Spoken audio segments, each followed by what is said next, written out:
Qui était Julius Nyerere? Il était instituteur, devenu président.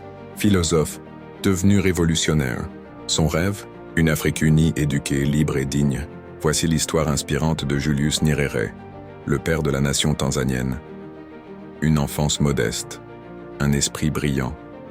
Né en 1922 dans un petit village de Tanganyika, aujourd'hui la Tanzanie. Julius Nyerere est le fils d'un chef de tribu.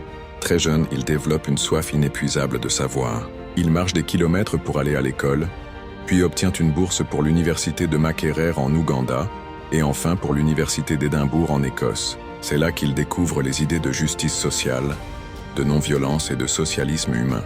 Mais son cœur reste tourné vers l'Afrique, corse le combat pour l'indépendance.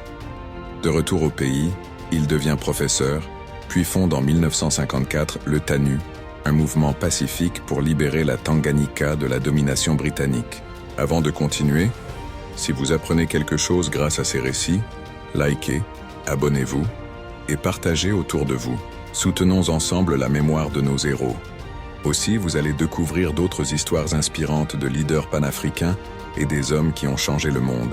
Abonnez-vous alors! Contrairement à beaucoup de leaders de l'époque, Nyerere ne prend pas les armes. Il croit en la force de la parole, du dialogue, de l'éducation, et il réussit. En 1961, la Tanganyika obtient son indépendance. 3 ans plus tard, elle fusionne avec Zanzibar pour former un nouveau pays, la Tanzanie, dont Nyerere devient le premier président.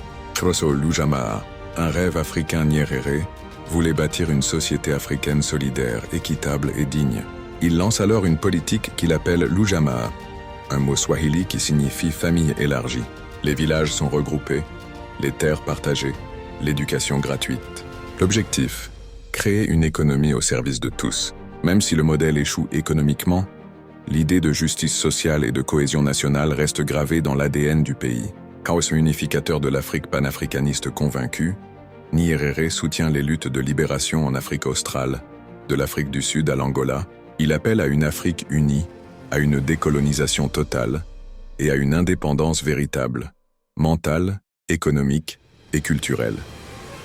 2 géants du panafricanisme, Nyerere et Nkrumah. Dans les années 1960, alors que l'Afrique brisait ses chaînes coloniales, 2 voix s'élevaient plus fort que les autres, celle de Kwame Nkrumah du Ghana et celle de Julius Nyerere de Tanzanie. Ils ne dirigeaient pas seulement des nations, ils rêvaient d'unir tout un continent. Des alliés idéologiques. Tous 2 étaient panafricanistes convaincus. Ils pensaient que l'Afrique ne serait véritablement libre que lorsqu'elle serait unie, politiquement